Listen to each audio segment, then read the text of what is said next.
My name is Caitlin. I'm 35 years old and a single mom to my amazing 8-year-old daughter Madison.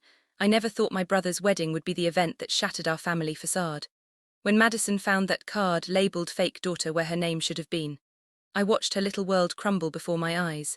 The words my brother Eric said next cut deeper than any knife could. Well, it's true, she's not really family. Before I tell you what happened at my brother's wedding that changed everything, let me know where you're watching from and hit that subscribe button. Trust me, what I did next will make you understand why family isn't always about blood. Growing up, I was always the rebel in our picture-perfect suburban Boston family. My parents had high expectations for both me and my younger brother Eric, but we responded to those expectations differently. I channeled my energy into ballet, becoming quite accomplished by my teenage years.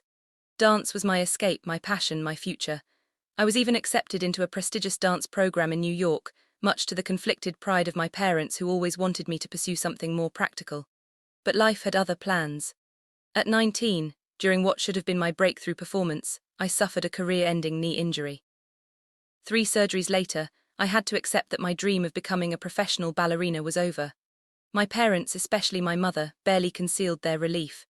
"Now you can go to college like a normal person," she said, not understanding how those words crushed whatever remained of my spirit. Eric, 3 years younger than me, was always the golden child. He did everything right: perfect grades, business school at Harvard, married his college sweetheart Natalie, and joined a prestigious financial firm in Boston. My parents beamed with pride at his every accomplishment, making it abundantly clear who had chosen the right path in life. After my dance career ended, I moved to Chicago to start fresh. I earned a degree in graphic design, built a modest freelance business, and created a life I was proud of. But something was still missing. I always knew I wanted to be a mother. But at 26, after a series of medical examinations, I received devastating news. Due to complications from my dance injury and subsequent surgeries, I would never be able to carry a child. The day I learned about my infertility, I called my mother, hoping for comfort. Instead, she sighed heavily and said, "This is what happens when you push your body too far with that dancing." No sympathy, no support, just another reminder of my perceived failures. A year later, against my family's wishes, I made the most important decision of my life. I adopted Madison, a beautiful 7-month-old baby girl with curious eyes and a smile that could light up the darkest room. The moment the social worker placed her in my arms, I knew she was mine. Not by blood, but by a bond, far more powerful: choice and love.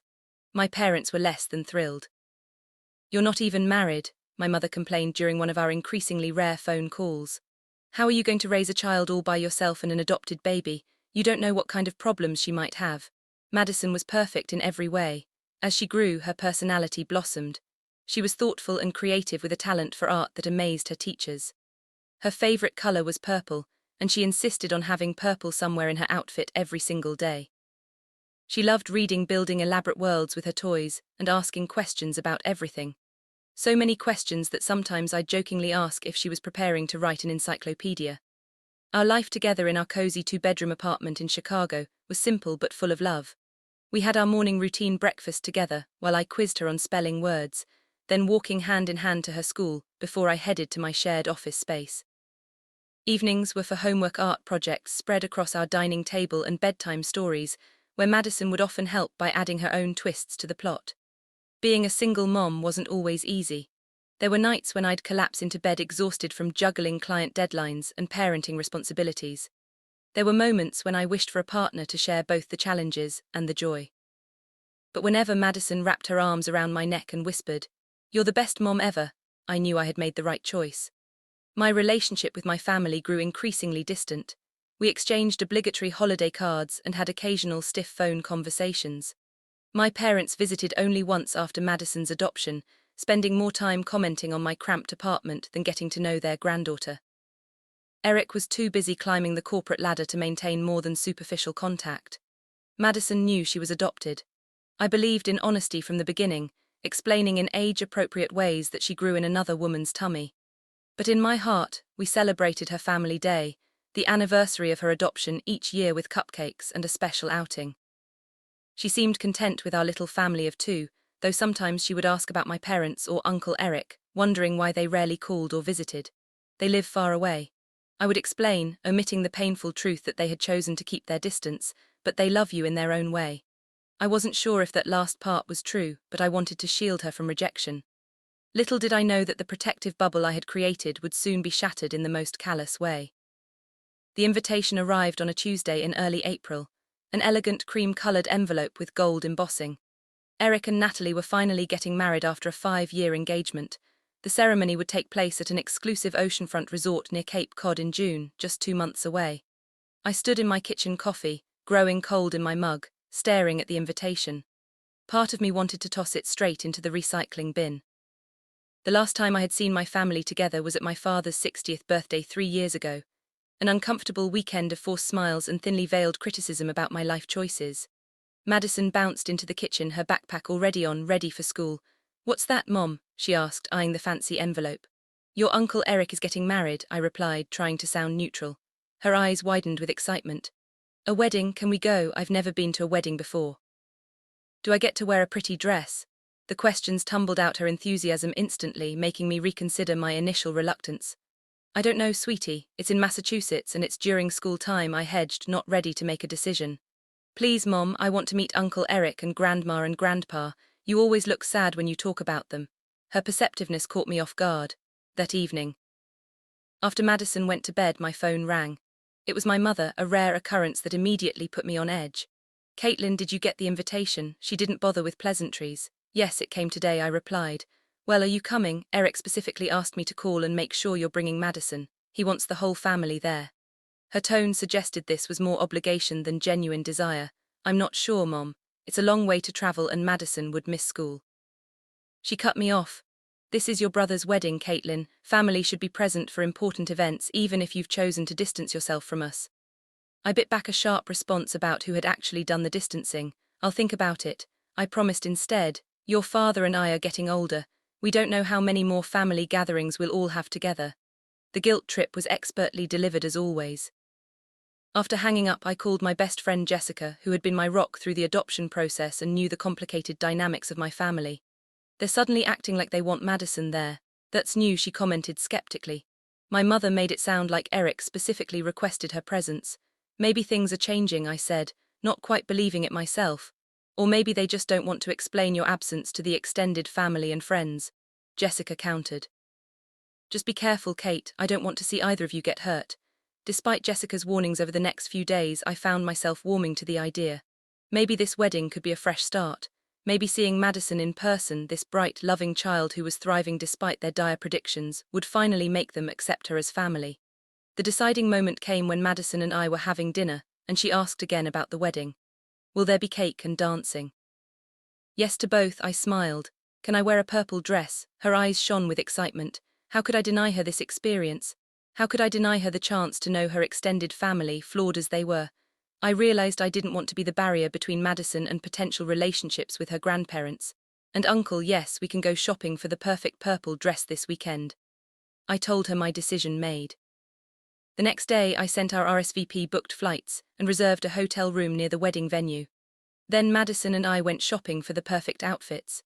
We found her dream dress at the third store, a lovely lavender gown with a satin sash and subtle sparkles that caught the light when she twirled and twirled. She did right there in the fitting room, her joy contagious. For myself, I chose a simple but elegant navy blue dress, conservative enough to please my mother but still reflecting my style. I wanted to look confident, successful, unaffected by their judgment. In the weeks before the wedding, I created a special gift for the couple. A handmade photo album chronicling Eric's life from childhood through college, including some rare photos I had kept from our youth. It was both an olive branch and a reminder that despite everything, we shared a history. The night before our flight to Boston, Jessica came over for dinner and to give Madison a small bracelet as a travel gift. "Remember," she told me as she was leaving, "you've built an amazing life here. Don't let them make you feel otherwise." On the plane, Madison could barely contain her excitement, chattering about meeting her grandparents and uncle properly for the first time in her memory. I smiled and engaged with her enthusiasm, all while mentally preparing myself for whatever lay ahead. I was doing this for her, I reminded myself, to give her a chance at a wider family circle, something every child deserves. As our plane descended toward Boston, I squeezed Madison's hand. "Ready for an adventure?" I asked. "Ready." She beamed blissfully, unaware of the emotional minefield we were about to enter. We arrived at the beachfront hotel on Thursday afternoon, 2 days before the Saturday wedding. The resort was breathtaking, sprawling grounds, private beach access, and views of the Atlantic that made even the exhaustion of travel fade away. Madison pressed her face against the taxi window, taking in the luxury with wide eyes. "Is this where princesses stay?" she whispered, and I laughed momentarily, forgetting my anxiety. That feeling of lightness vanished the moment we entered the hotel lobby and saw my mother standing there perfectly coiffed in an expensive pantsuit, her posture rigid as she spotted us. "Caitlin," she said, ere kissing my cheek, her gaze dropped to Madison, who was half hiding behind me. "And Madison, my you've grown." The observation was clinical, devoid of the warmth one would expect from a grandmother. Madison, ever polite, stepped forward and extended her hand. "Nice to see you again, Grandma. I like your necklace." My mother seemed momentarily taken back by Madison's poise. She absently touched the pearl necklace at her throat. "Thank you. It was my mother's." A flicker of something, perhaps genuine interest, crossed her face before she reverted to her practical demeanor. "Everyone's gathering for an early dinner in the private dining room at 6. Don't be late." After checking into our room and freshening up, Madison and I made our way to the restaurant. The private room was already filled with family members, some I hadn't seen in years. Eric stood at the center with Natalie accepting congratulations and introducing her to distant relatives. My brother had aged well, looking every bit the successful finance executive in his tailored suit. When he spotted us, a genuine smile briefly lit his face before being replaced by something more measured as Natalie whispered something in his ear. "Sis, you made it." Eric came over and gave me a quick, somewhat stiff hug. He then crouched down to Madison's level. "And you must be Madison, I'm your Uncle Eric." Madison nodded shyly. "Congratulations on getting married." "Thank you," he replied, seemingly unsure how to interact with an 8-year-old. "Natalie and I are glad you could both come," but his eyes darted nervously to his fiancée, who was watching our interaction with an unreadable expression. Dinner was a minefield of uncomfortable moments. We were seated at a table with my parents and an elderly aunt who kept squinting at Madison and asking loudly, "Now, whose child is this again?" Each time my mother would reply with pointed emphasis, "She's Caitlin's adopted daughter," making sure everyone within earshot understood Madison wasn't biologically connected to the family. Midway through the meal, Natalie's mother, a sharp-featured woman with an artificially tight smile, leaned over to me. "It was so generous of you to adopt. Not everyone could take on someone else's child like that." Her tone made it sound like I had taken in a stray dog, not become a mother. I forced a smile. "Madison isn't someone I took on. She's my daughter." Of course," she replied dismissively. "But you know what I mean, real motherhood, biological motherhood. That's a different bond entirely." I felt Madison stiffen beside me and I realized she was listening. I placed a protective hand on her shoulder and changed the subject, asking about the wedding details. After dinner, the wedding party gathered in a separate room for the rehearsal. Madison and I weren't included, so we wandered out to the beach. She kicked off her shoes and ran along the shoreline momentarily, free from the tension of the evening. "Mom, why does Grandma keep saying I'm adopted when she introduces me?" Madison asked as we sat on the sand watching the waves. I considered sugarcoating it but decided on honesty. Some people think family is only about sharing the same blood. Grandma is one of those people, but that doesn't make her right. "Uncle Eric seems nice," she offered, digging her toes into the cool sand. "He is nice," I agreed, remembering the brother who had once defended me against neighborhood bullies and helped me practice ballet routines in our backyard. We used to be very close. Life just took us in different directions. When we returned to the hotel, we encountered my mother in the hallway talking to Natalie's parents. Their conversation abruptly halted when they saw us. "Caitlin, a word." My mother pulled me aside while Madison waited by the elevator. "Tomorrow during the bridal luncheon, Madison will need to stay with you.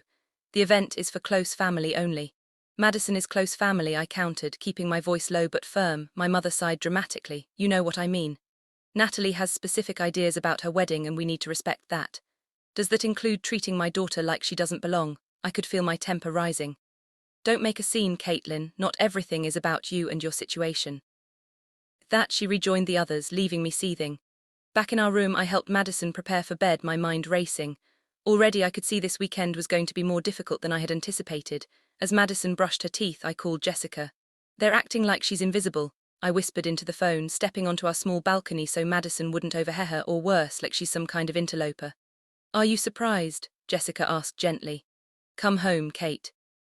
You don't need to subject yourself or Madison to this." I watched through the balcony door as Madison emerged from the bathroom in her favorite pajamas, carefully arranging her stuffed animals on the hotel bed. "I can't," I replied. "She's so excited about the wedding. And maybe I'm still hopping they'll see what I see when they look at her." After hanging up, I rejoined Madison and read her favorite story. As she drifted off to sleep, I stroked her hair and made a silent promise I would shield her from as much hurt as possible while we were here. But deep down I feared that was a promise I might not be able to keep. The morning of the wedding dawned bright and clear, the kind of perfect June day that wedding photographers dream about. Madison woke up with infectious excitement, immediately asking when she could put on her purple dress.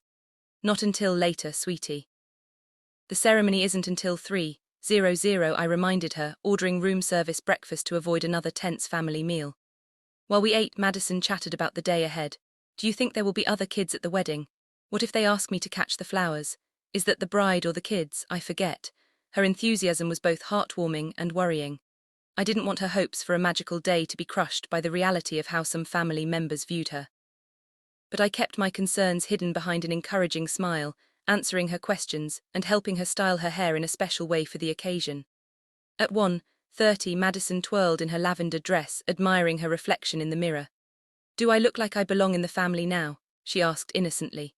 The question caught me off guard, revealing how much she had already internalized the subtle and not so subtle messages of exclusion. You've always belonged in our family, I assured her, kneeling to her level.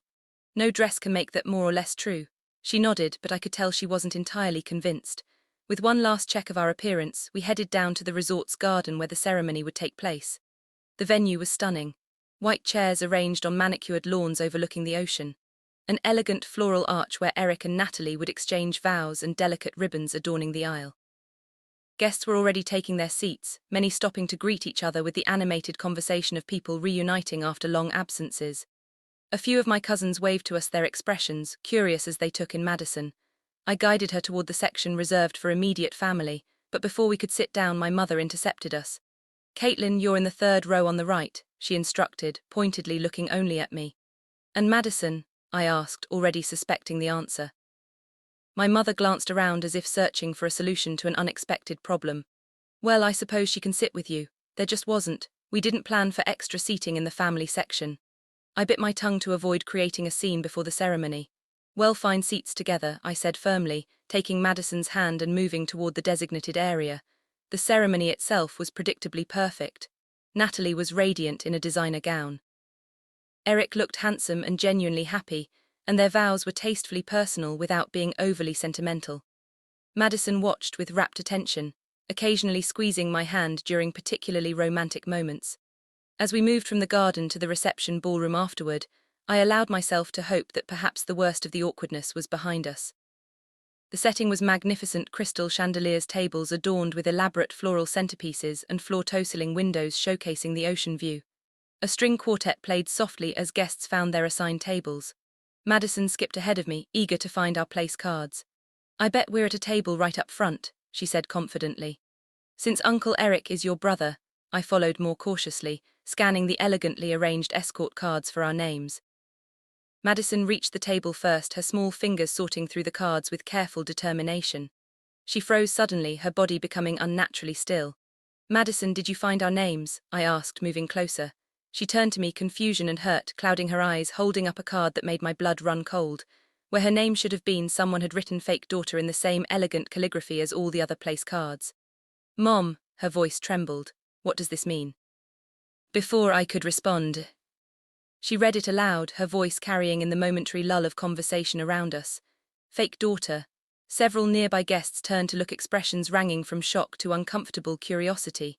In that horrible moment, Eric appeared beside us, Natalie trailing behind him with a concerned expression.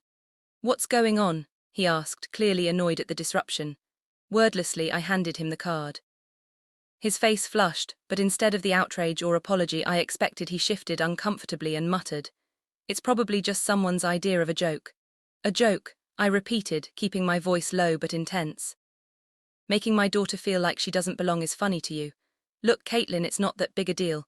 Everyone knows she's not what Eric, I challenged, acutely aware of Madison's presence and the growing audience of onlookers. He glanced at Natalie, who was anxiously scanning the room as if measuring the social damage. Well, it's true. He finally said, the words falling between us like stones. She's not really family. Madison's sharp intake of breath cut through me like a knife. I watched her face crumple, the excitement and hope of the day draining away as tears welled in her eyes. Natalie stepped forward, attempting damage control. I'm sure it was just some of my cousins being stupid.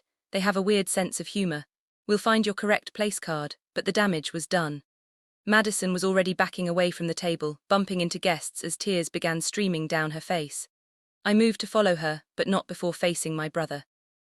She has a name, I said, my voice low and dangerous. Her name is Madison, and she is more family to me than any of you have been in years. I found Madison hiding in a bathroom stall, her small shoulders shaking with silent sobs.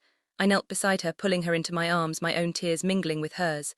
Why don't they like me? She whispered against my shoulder. What did I do wrong? Nothing, I assured her fiercely. You did absolutely nothing wrong. Some people just have very small hearts. As I held her, a cold clarity settled over me. I had spent years hoping my family would change, would open their hearts to the amazing child who had transformed my life. I had been willing to endure their judgment of me, but I could not allow them to wound Madison's spirit with their narrow definition of family. I wiped her tears gently with a tissue. Do you want to leave? We can go right now. Head back to Chicago tonight. She hiccuped, considering the option, then surprised me with her response. No, I want to stay. Are you sure, sweetie? We don't have to. Madison straightened her shoulders, a determination. I recognized it was the same stubborn resolve I'd shown throughout my life when facing obstacles. I want them to see that I'm not going to run away. You always tell me that when people are mean, standing tall shows you're stronger than they are. Pride swelled in my chest, momentarily displacing the anger and hurt. My daughter was teaching me about courage in the face of rejection. I nodded, helping her fix her slightly smudged makeup and straighten her purple dress. Then that's exactly what we'll do. We'll stand tall together. Hand in hand, we walked back into the reception, ready to face whatever came next. Not as victims, but as warriors protecting something precious, our dignity and our truth.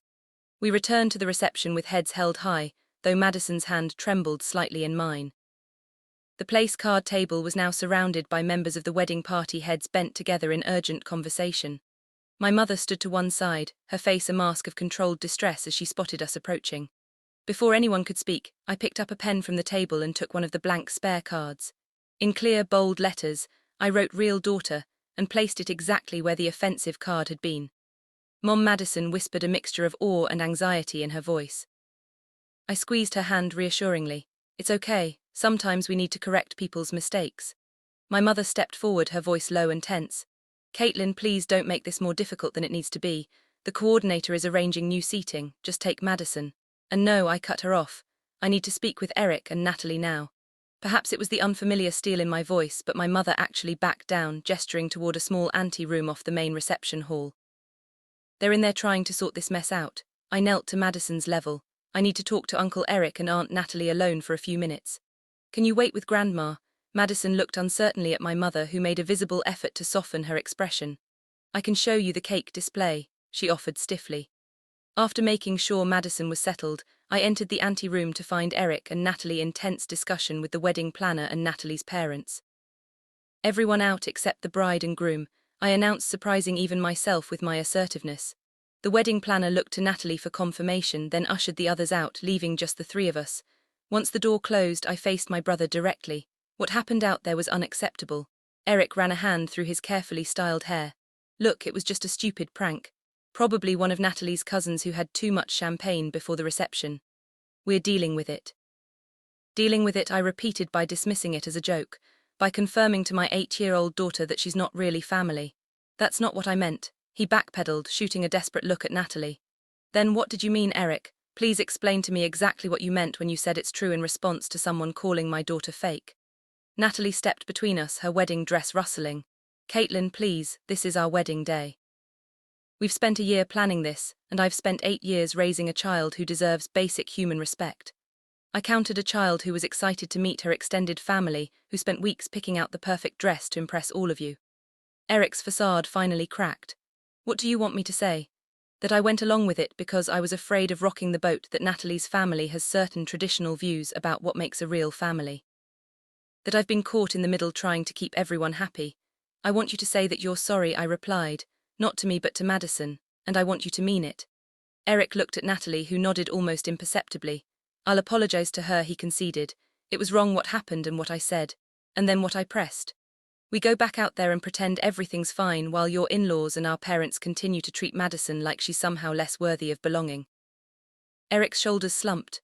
What do you expect me to do, Caitlin? Stand up at my own wedding reception and lecture everyone about family values? His words sparked something in me, a realization that perhaps that was exactly what needed to happen, not from Eric, who had clearly chosen his path, but from me. No, I said, a plan forming rapidly in my mind. I don't expect you to do that, but I will. I left them staring after me in confusion and returned to the main hall where guests were now taking their seats at elaborately decorated tables. I found Madison with my mother near the cake display, her expression cautious but calmer. "Everything okay?" she asked as I approached. "It will be," I assured her, leading her to our newly assigned table, which was thankfully on the opposite side of the room from my parents and Natalie's family. The reception proceeded with speeches from the best man and maid of honor, followed by the traditional first dance. I watched it all with a strange sense of detachment, my mind focused on what I knew I had to do. When the MC announced that dinner would be served shortly, I rose from my seat and walked purposefully to the small stage where the microphone stood. The wedding coordinator moved to intercept me, but I was faster reaching the microphone before anyone could stop me. "Good evening, everyone." I began, my voice steady despite my racing heart. "For those who don't know me, I'm Caitlin, Eric's sister." A murmur of confusion rippled through the crowd. This wasn't on the program. I saw Eric and Natalie exchange alarmed glances from their place at the head table.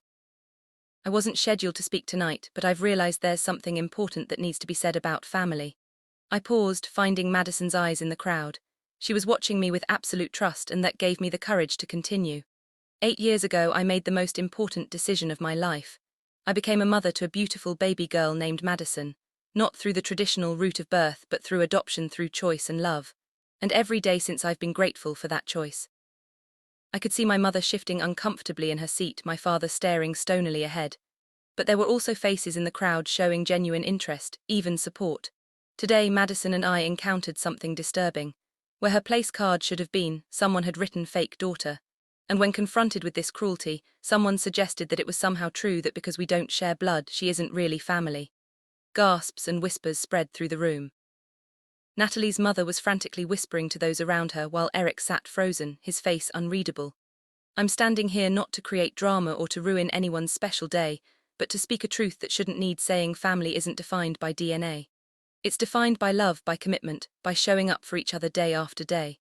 I locked eyes with various relatives around the room as I continued. Some of you have known me my whole life. You've watched me grow up, stumble, fall, and find my way again. And some of you are meeting me in Madison for the first time today, but all of you are witnessing right now what it means to stand up for someone you love. My voice grew stronger, more passionate. Madison is not my fake daughter. She is my real, true daughter in every way that matters. She has taught me more about love, resilience, and joy than I ever could have imagined. And anyone who cannot see that, who cannot open their heart to the beautiful reality of our family, is missing out on knowing an extraordinary human being. I found Madison in the crowd again and saw tears streaming down her face, but they weren't tears of hurt. Now her eyes shone with pride and love, her small body straight and tall in her purple dress. "So I want to propose a toast," I concluded, picking up a water glass from a nearby table. "Not just to the bride and groom, although I do wish them every happiness, but to real family wherever and however we find it. To the people who love us for exactly who we are, who lift us up instead of tearing us down, who make space for us at their table and in their hearts without conditions or qualifications." I raised my glass, and to my surprise, many guests did the same, including several of my cousins and even a few from Natalie's side of the family. "Thank you," I said simply, then returned the microphone to its stand and walked directly to Madison. She stood and threw her arms around my waist, hugging me tightly. "Mom, I love you," she whispered. "I love you too, sweetheart, more than anything in this world." I bent to kiss the top of her head, then straightened to face the approaching figure of my brother.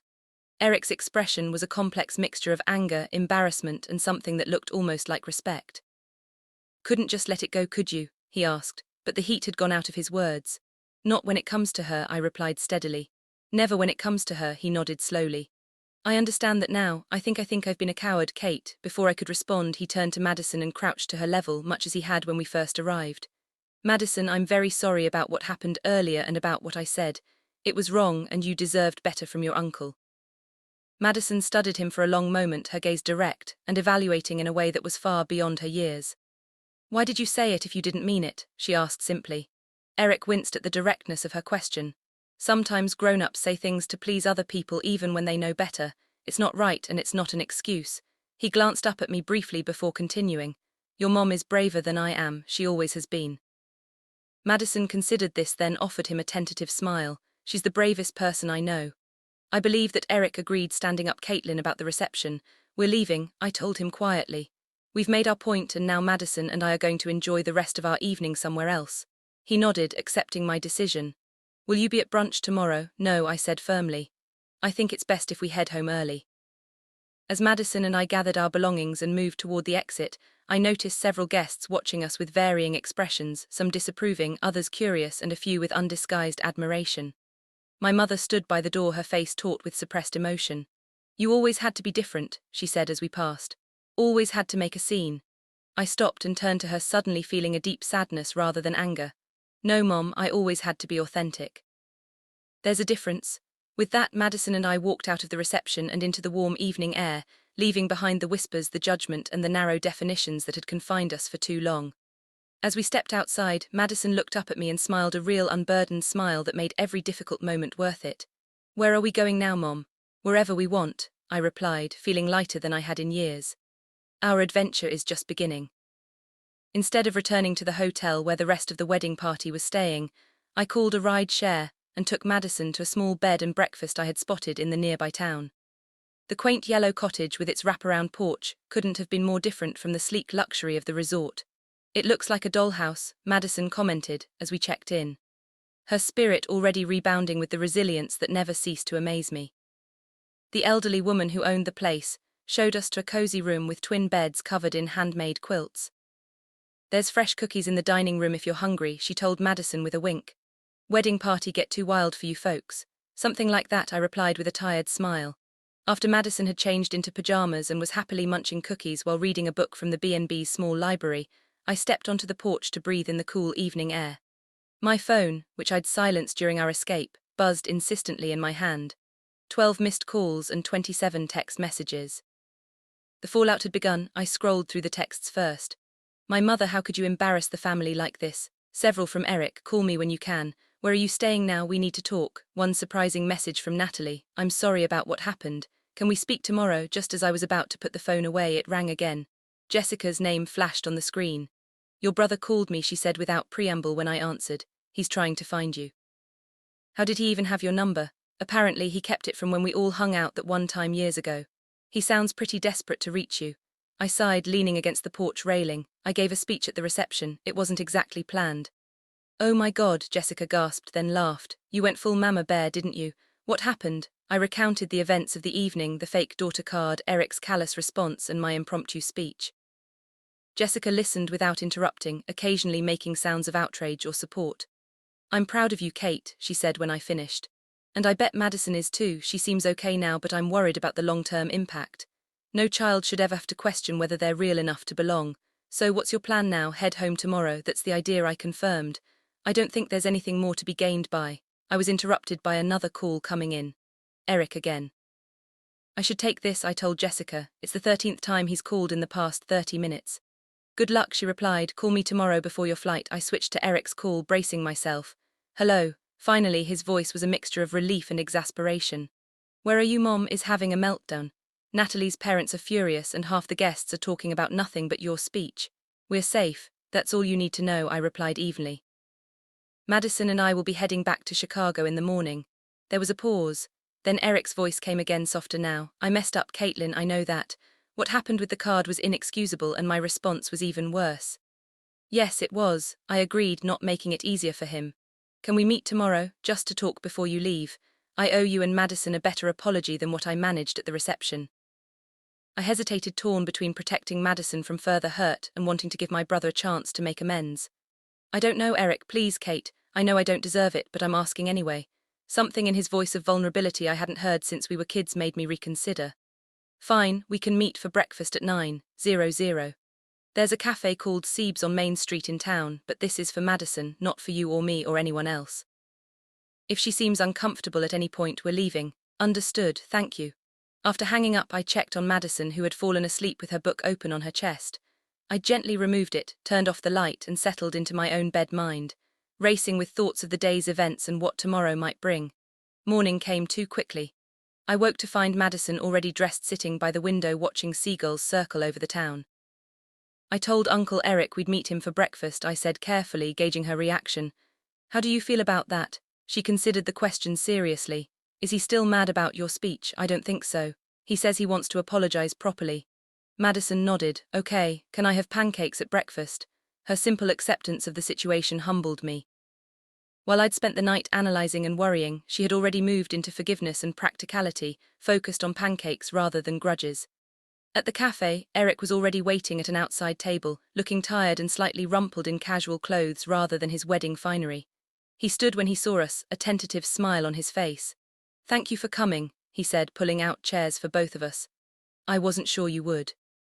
Madison climbed onto her seat and immediately grabbed a menu. I want blueberry pancakes, she announced, apparently deciding that food took precedence over awkward adult conversations. Excellent choice, Eric replied, visibly relaxing at her straightforward manner. I hear they make the best ones in town here. After we ordered, Eric took a deep breath and addressed Madison directly. I want to apologize again for what happened yesterday. The card was cruel and what I said afterward was even worse. You are absolutely part of our family and I should have stood up for you right away. Madison studied him over her orange juice. Why didn't you? Eric glanced at me then back to Madison. That's a good question. I guess I was scared of disappointing certain people. Natalie's family is very traditional and they were paying for most of the wedding. He rubbed the back of his neck looking ashamed. But that's no excuse. I was wrong and I hurt you and I'm truly sorry. Mom says everyone makes mistakes, Madison replied solemnly. She says what matters is how you fix them. Eric smiled at her wisdom. Your mom is pretty smart, he turned to me. Natalie wanted to come today too, but she thought it might be easier if it was just me. She feels terrible about what happened. It wasn't her fault, I conceded, unless she was the one who wrote the card. God no, Eric looked horrified. It was her cousin Daniel's son, a teenager who thought he was being funny. Natalie's parents reamed him out after you left, and he's been assigned to write you both a formal letter of apology. Our food arrived temporarily, pausing the conversation. As Madison happily dug into her pancakes, I studied my brother. He seemed genuinely contrite, more like the Eric I remembered from childhood than the polished professional who had been keeping me at arm's length for years. What changed, Eric? I asked quietly. After I left last night, what happened? He set down his fork. Your speech happened, and then Natalie happened. Actually, after you left, she pulled me aside and told me she was ashamed not of you but of how her family had behaved and of how I hadn't stood up for my niece. He smiled wrathfully. She said, if we ever have children, she hopes I'll defend them with half the passion you showed for Madison. I was surprised. I thought she was part of the problem. Eric shook his head. She was caught in the middle trying to keep her parents happy, while also feeling uncomfortable with how things were unfolding. But your speech changed something for her, for a lot of people actually. Madison, who had been quietly listening while demolishing her pancakes, piped up. Did they still have cake after we left? Eric laughed, the tension breaking. Yes, they did. And dancing, your mom missed seeing me try to do the chicken dance. You're terrible at dancing. I remembered a smile tugging at my lips. Still him, he confirmed. Some things never change. As breakfast continued, the conversation flowed more easily. Eric asked Madison about school, her hobbies, her friends back in Chicago. She gradually opened up, describing her art projects and the book series she was currently obsessed with. I watched them interact with a mixture of caution and hope.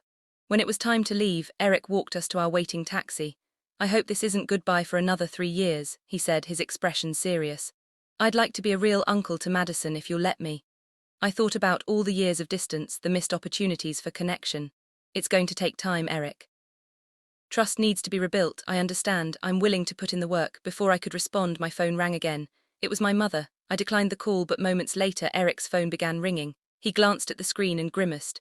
They haven't stopped calling since last night, he admitted. Mom and Dad, Natalie's parents, various relatives, all wanting to know if I've talked sense into you yet. I tensed. And have you? No, he said firmly. I've been telling them that I'm the one who needed sense talked into me. He crouched down to Madison's level. Your mom stood up for what's right yesterday. It's a lesson I won't forget. Madison, in her 8-year-old wisdom, patted his shoulder reassuringly. It's okay, Uncle Eric. Mom says learning is what makes us grow. Eric's eyes glistened suspiciously as he stood. She's right about that too. He helped us load our bags into the taxi. Safe travels, and Caitlin. Thank you for giving me a second chance. As our taxi pulled away, Madison waved until Eric was just a distant figure on the sidewalk. I think I like having an uncle, she decided. Even after everything that happened, she nodded with the certainty only children possess. He said sorry and he meant it. And he asked questions about me and remembered the answers. That's what real family does, right? Out of the mouths of babes, I thought. marveling at her capacity for forgiveness and her intuitive understanding of what truly constituted family bonds. At the airport, my phone continued to buzz with messages and calls, some hostile, some conciliatory, some from relatives I hadn't spoken to in years, expressing support for my stand. I answered none of them, focusing instead on getting us home to Chicago, back to our comfortable routine and the life we had built together. It wasn't until we were finally on the plane Madison, already absorbed in a movie on the seatback screen, that I allowed myself to truly process everything that had happened. I had gone to the wedding, hoping for reconciliation, for Madison to be embraced by my family.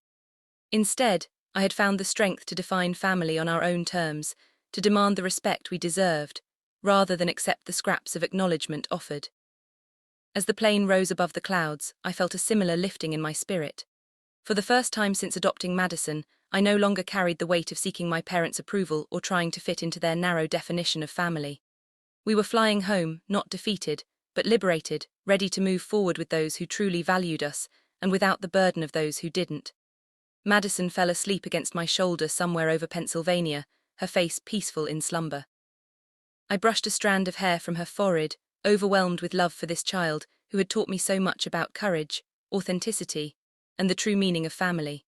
The fallout from the wedding would continue for weeks. I knew that.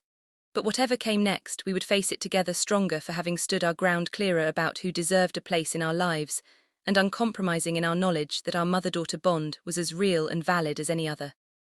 6 months after the wedding incident, Madison and I were decorating our apartment for the holidays, hanging colourful lights around the windows while Christmas music played softly in the background. So much had changed in that short time. Yet the core of our life, our bond as mother and daughter, remained steadfast and strong. "Mom, can we hang the purple ornaments on this side?" Madison asked carefully, arranging glass baubles on our modest tree. "Of course, sweetheart. Your artistic eye is better than mine anyway."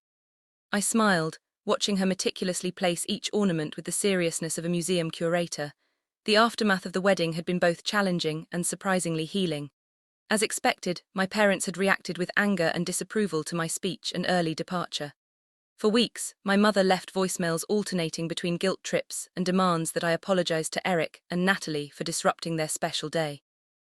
What she didn't know was that Eric and I had begun rebuilding our relationship through weekly video calls, with Madison eagerly joining to show off her latest art projects or school achievements. My brother had been true to his word, making genuine efforts to be present in our lives despite the geographical distance. The most unexpected development had come 2 months after the wedding, when Natalie called to share news of her pregnancy. "We want Madison to be involved," she had said, her voice warm with sincerity. "Every child deserves cousins who love them, and our baby will be lucky to have Madison as family." The transformation in my professional life had been equally significant. The courage I had found to stand up for Madison at the wedding had spilled over into other areas. I had finally taken the leap to open my own graphic design studio instead of continuing as a freelancer, converting a small storefront just a few blocks from our apartment. Business was steadily growing, allowing me to be more selective about clients and projects while maintaining a schedule that prioritized Madison. "Uncle Eric said they're coming for New Year's," Madison commented, interrupting my reflections. "Will Grandma and Grandpa come too?" The question was asked casually, but I knew it carried weight. My parents had maintained their distance after the wedding, though there had been small signs of thawing in recent weeks, a birthday card for Madison that acknowledged her as their granddaughter. Without the qualifier, adopted a brief phone call on Thanksgiving that was civil if not warm. "I'm not sure, sweetheart. Uncle Eric invited them, but they haven't decided yet." I joined her at the tree, helping to hang the star on top. "How would you feel if they did come?" Madison considered this seriously. "I think it would be okay. Everyone deserves second chances, right?" "That's what you always tell me." Her wisdom continued to humble me. "Yes, that's right. Though sometimes second chances come with boundaries to protect ourselves, like the time I gave Jame another chance at being my friend, but told her she couldn't borrow my special markers anymore after she lost them," Madison asked, drawing a parallel to a recent playground conflict. "Exactly like that," I laughed, amazed at how she could distill complex emotional concepts into perfectly relatable 8-year-old terms. The healing process hadn't been easy for either of us. In the weeks following the wedding, Madison had experienced nightmares and occasional bouts of insecurity, questioning her place in the world in ways no child should have to. I had found a child therapist who specialized in adoption issues, and those sessions had proven invaluable. I too had sought support joining a group for adoptive parents, where I could share experiences with others who understood the unique challenges we faced. The community I found there became an extended family of sorts, offering wisdom, encouragement, and solidarity when needed. One particularly meaningful connection had been with Sarah, another single mom by choice who had adopted her son from foster care. Our families had begun spending time together regularly, the children bonding over their shared experiences, while Sarah and I discovered a friendship that felt like it had existed for decades rather than months. "Do you think we could invite Sarah and Tyler for Christmas dinner?" Madison asked, as if reading my thoughts. "I was just thinking the same thing," I replied, wrapping an arm around her shoulders. "Great minds think alike." The doorbell rang, interrupting our decorating. Madison ran to answer it, checking through the peephole as we had practiced. "It's Uncle Eric," she called excitedly. I opened the door to find my brother standing there with a large box in his arms, his cheeks red from the December cold. "Special delivery," he announced, stepping inside and setting down his burden. "Natalie sent homemade cookies and I bring news." Madison immediately investigated the box, discovering not only cookies but also a small wrapped gift with her name on it. "Can I open it?" she asked, looking between Eric and me. "Go ahead," Eric nodded, smiling at her enthusiasm. Inside was a framed photograph of our extended family from generations back. Great-grandparents, great-aunts and uncles and cousins, several times removed. Around the edge of the mat, someone had carefully written, "Family comes in many forms. You are part of this story now and always." Natalie found it in her grandmother's attic, Eric explained quietly as Madison examined the photo. "The old lady had a change of heart after meeting Madison at the post-wedding brunch. Said she'd forgotten what family was really about until she saw how fiercely you protected your daughter." The gesture brought unexpected tears to my eyes. That's really thoughtful. "There's more," Eric continued. "Mom and Dad have asked if they can come for Christmas, not just New Year's but Christmas Day. They want to bring gifts for Madison. Real gifts, not the impersonal gift cards they usually send." I felt a complex mixture of emotions, hope, weariness, the protective instinct that had only grown stronger since the wedding incident. "What do you think? Is it genuine?" Eric shrugged. "I think the wedding was a wake-up call for a lot of people. Mom's been asking questions about adoption, reading books. Dad mentioned feeling ashamed when he realized how they'd been treating their only grandchild." He glanced at Madison, who was now showing the photo to her favorite stuffed animal.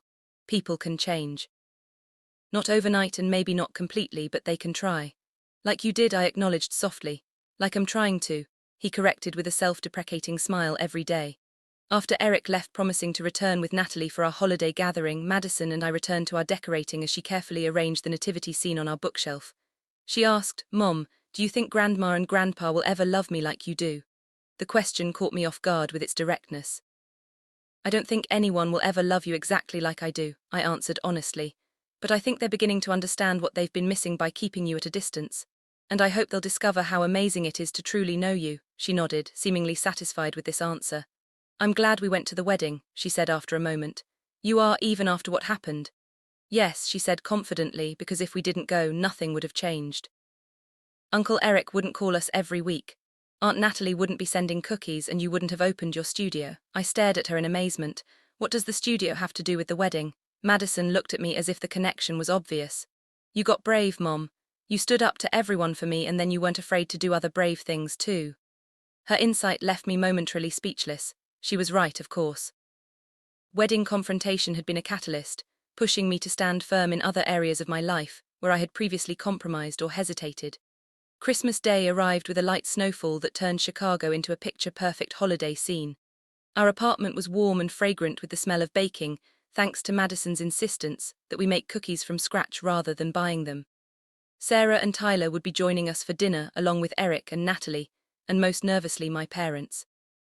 They arrived promptly at 4, standing awkwardly at our door with carefully wrapped packages and tentative smiles. My mother had aged visibly in the months since the wedding, the lines around her mouth deeper, her posture less rigid than I remembered.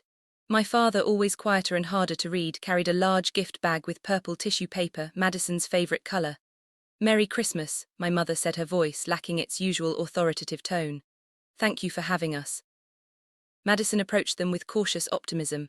"Merry Christmas, Grandma and Grandpa." I made name cards for everyone at the dinner table. She held up handcrafted place cards, each decorated with personalized drawings. My mother knelt down, something I couldn't remember her doing before, to examine the cards.